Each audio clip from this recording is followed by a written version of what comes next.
We're going to look at every aspect of Royal Caribbean with everything you need to know from the different ships, destinations, and what it's like on board.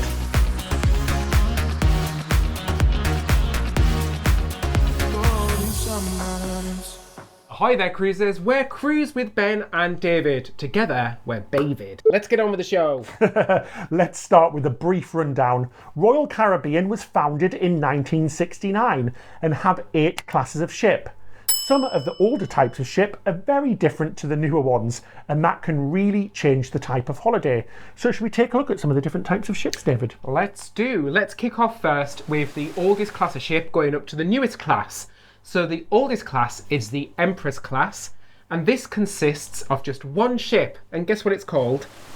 Empress. Empress of the Seas, and it holds just 1,800 passengers, making it the smallest ship in the fleet. Teeny tiny. It is teeny tiny, and being small, it means that it's a very uncrowded ship with plenty of panoramic windows and personalised service.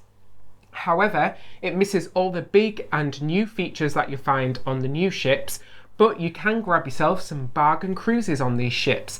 So what you lack in water slides, you gain in a smaller ship experience. Yeah, definitely pick this ship for the destination rather than the actual ship facilities itself.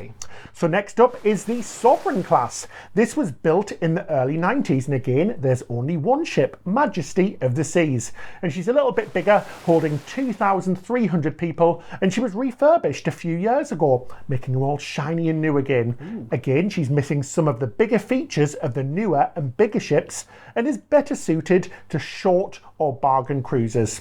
And there's a limited selection of dining options, but she still does have that wonderful charm about her. Next we have the Vision class, and these ships were built in the mid to late 90s.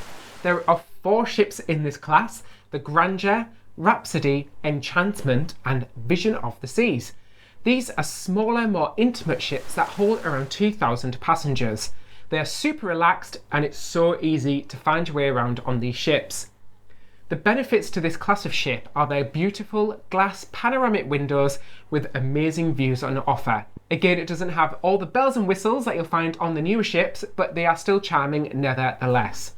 These ships should be chosen for their scenic itineraries and are more suited to people who prefer a relaxing vacation. I feel like I've been relaxing too much. Yes, what David was trying to say is that suited to people who like relaxing vacations like David. Yeah. Relax. So next up we have the Voyager class ships. These were built in the late 90s to the early noughties. There are 5 ships in this class, including Voyager, Explorer, Adventure, Navigator, and Mariner of the Seas. So these ships are undergoing, some already have, are undergoing a massive multi-million-dollar refurbishment program with new features and venues to bring them up to date with the latest Royal ships. They feature the Royal Promenade. This is a lovely area where you'll find lots of shops, restaurants, and bars. You'll also find some cool features like an ice rink, mini golf, the flow rider surf simulator, as well as the climbing wall.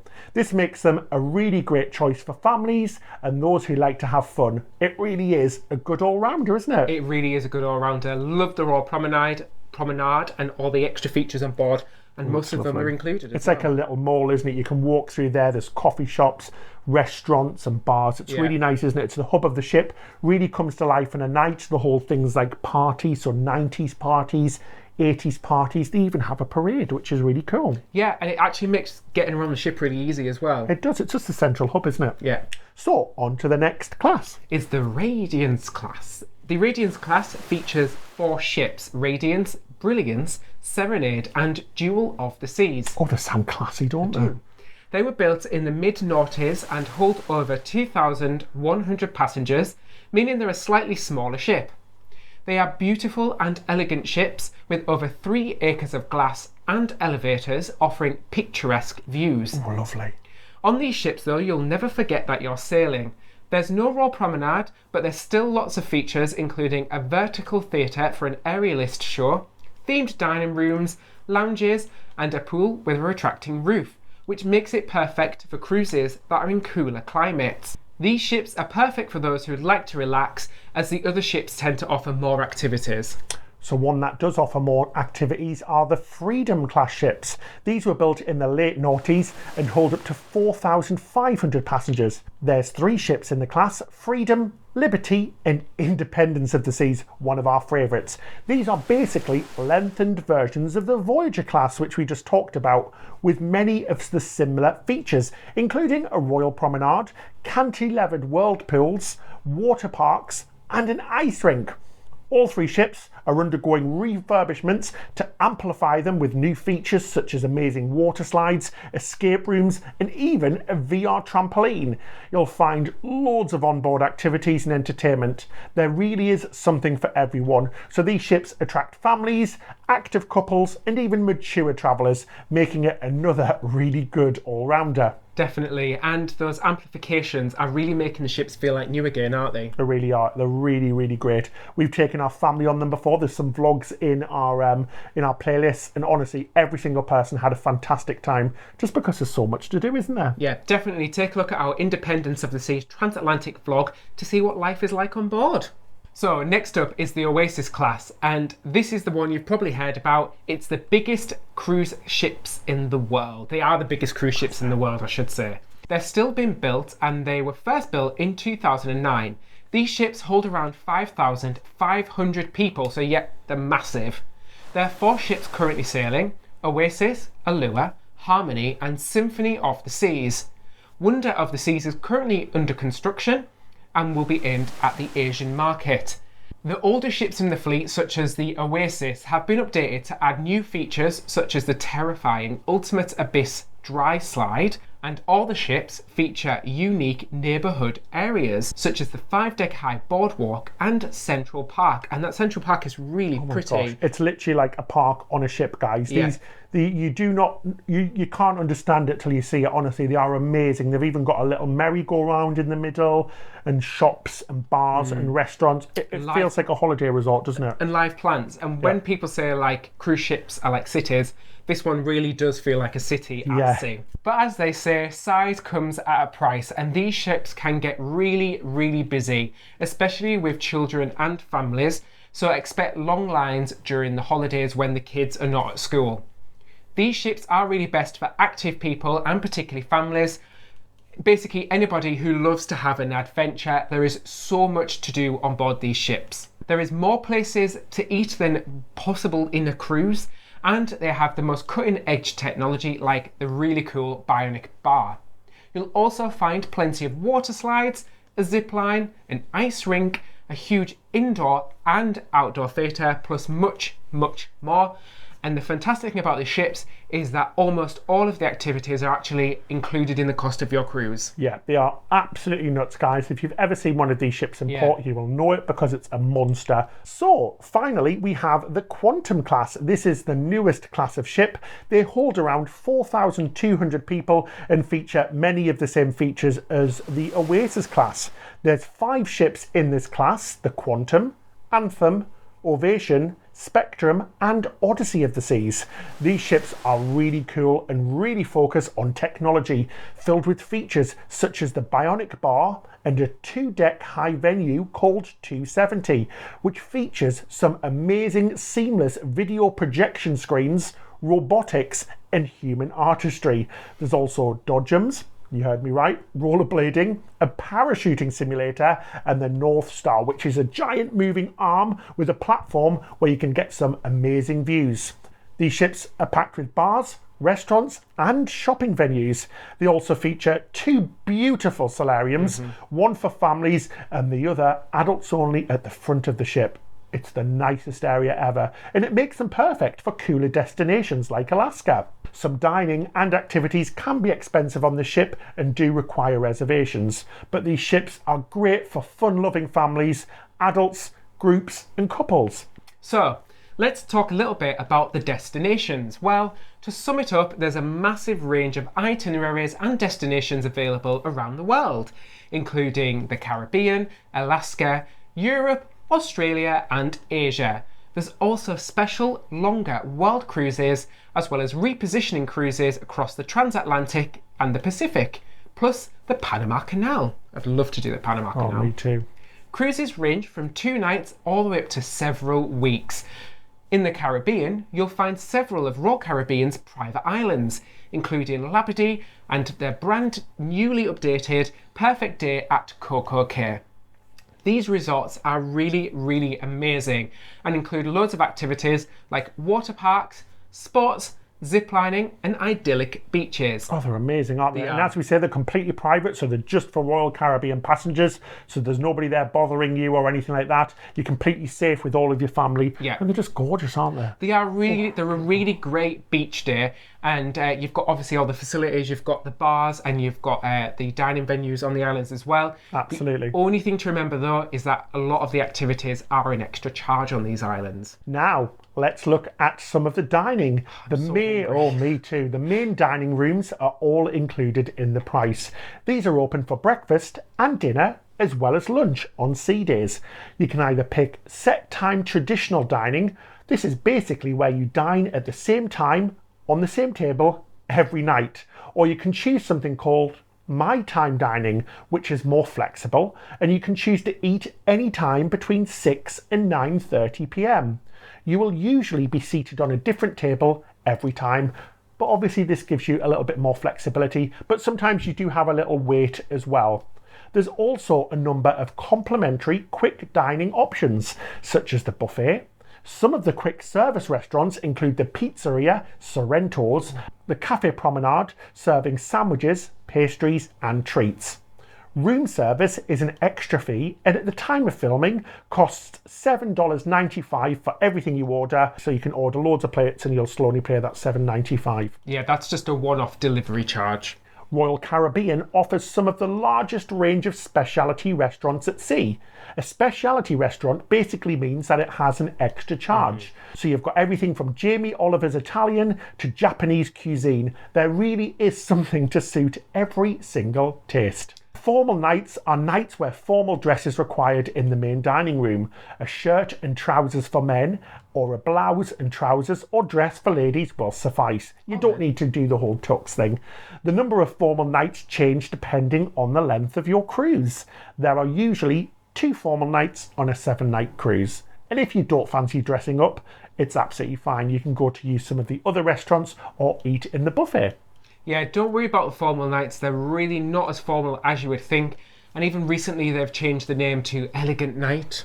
So it is really just a slightly fancier night than normal. Yeah, go all out. Entertainment-wise, there's an outstanding range of Broadway shows in the main theatre, such as Grease, We Will Rock You and Hairspray, and these are the full-length Broadway productions. Plus, there's lots of live music, comedy and visiting acts too in the main theatres. There's also quizzes, trivia and game shows, as well as loads to do for the kids. There's also the fantastic kids clubs, but who better to talk about the kids clubs than kids themselves? Okay, so at kids clubs you get to play. There's kids clubs for age 3 to 17. The kids clubs are really fun and we love to go to them. And we really love to go to them. All the kids' activities are included. Parents, make sure you send your kids. Oh, thank you so much. That was Henry and Herbie, our twin nephews. Let's get back to it. So on a night, there's loads of nightclubs for adults, casinos, themed bars and live music all around the ship. And outside you'll find multiple pools, hot tubs, sunbeds and loads more. The newer ships feature full outdoor movie screens and water slides. So let's take a look at some of the different types of accommodation on board these ships. There's everything from cheaper inside cabins to ocean view cabins, which are cabins with a window, balcony cabins, which are cabins with a balcony, to multi-level suites. So there really is a cabin category for everybody and every budget. All cabins feature an interactive flat screen TV, a large comfortable bed, and they come in all different shapes and sizes. Essentially guys, the larger the cabin, the more it will cost you. Yeah, they've got some crazy cabins, including multi-level family suites, duplex suites, suites with butlers and which they're called genies on Royal Caribbean. And some ships even offer virtual balconies in inside cabins, a little bit like our portholes. Our little virtual porthole. But a little bit bigger. It's basically an 80-inch HD screen with a live view of the outside, which looks like a balcony on your inside cabin. On the larger ships, you'll find solo cabins, which are cabins specifically designed for solo travellers, and it means that you don't have to pay the single occupancy fee. And all ships also feature accessible staterooms, which have walk-in wet rooms. So let's take a look at what's included in the price of your cruise. Main dining, buffet restaurants and quick service dining venues are all complimentary, and there's also a good selection of free tea, coffee, water and juices. Kids clubs and entertainment are some of the best at sea and fully included in the price. And most activities such as water slides, ice rinks, the floor rider, climbing walls and live entertainment are all included. And what is not included in your cruise? Well, first of all, drinks. But drinks packages can be purchased before or whilst you're on the cruise. It's usually cheaper to buy them beforehand on the Royal Caribbean Cruise Planner, which you'll find on the Royal Caribbean website. Royal Caribbean run different deals throughout the year, so you need to keep checking to see if there's a good deal on your specialty drinks package. Specialty dining is also an extra charge and costs anywhere from about $10 to $75 per person, depending on the restaurant. As well as drinks packages, they also offer dining packages so that you can buy several meals at a reduced price. Again, you can do that on the Cruise Planner on the Royal Caribbean website. Wi-Fi internet starts from around $9.99 per day and is pretty good, especially on the newer ships which feature the Voom internet. As with all mainstream cruise lines, shore excursions are an extra charge and vary massively in price. From around $30 per person upwards of $200 per person, you can spend a lot on shore excursions. In addition, there's a daily gratuity charge that is automatically added to your account each day. And at the time of filming, the gratuity charge is $14.50 per person per day for guests in junior suites and below, so this is the standard category cabins, or $17.50 per person per day for guests in grand suites and above. If you're lucky enough to stay there. Exactly. You've got to remember as well, doesn't matter how old you are, everybody pays the same gratuity charge. So if it's 2 adults and 2 kids, you're going to be paying it 4 times. And depending on where the ship is sailing and on the ship you're on, some of the onboard activities such as the North Star will also have a charge. Yeah, it does vary. So overall, we really love the flexibility of Royal Caribbean. It really doesn't feel stuffy, and you are free to do what you want, when you want. But do be warned, on the newer ships, as we just said, some entertainment and activities require you to book beforehand or whilst on board. And the cost of drinks and dining can add up, so keep this into consideration when booking. These are really fun ships with fantastic activities and entertainment at all times of the day and night. The rooms we've stayed in have always been very clean and spacious, and the crew have always been fantastic. There's a massive range of places to eat, both free and at an extra charge.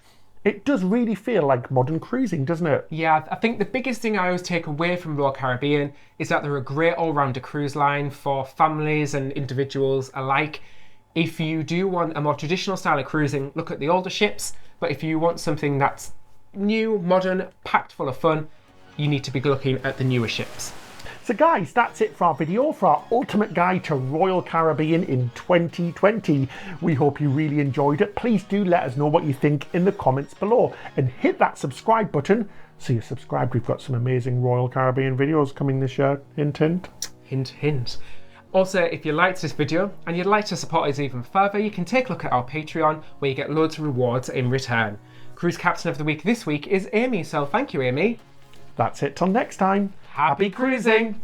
Should we do our little joke of the week, guys? Go on then. Is it the time? Sorry, me doing So, why didn't the sailors play cards? So why didn't the sailors play cards? Because the captain was standing on the deck. Well, that wasn't very nice of him, was it? No, did you get it? Yeah, you get standing it, on the deck, yeah. Because he was standing on the deck of cards. Yeah, I don't get it. Do you really? Yeah. Cool. I do get it.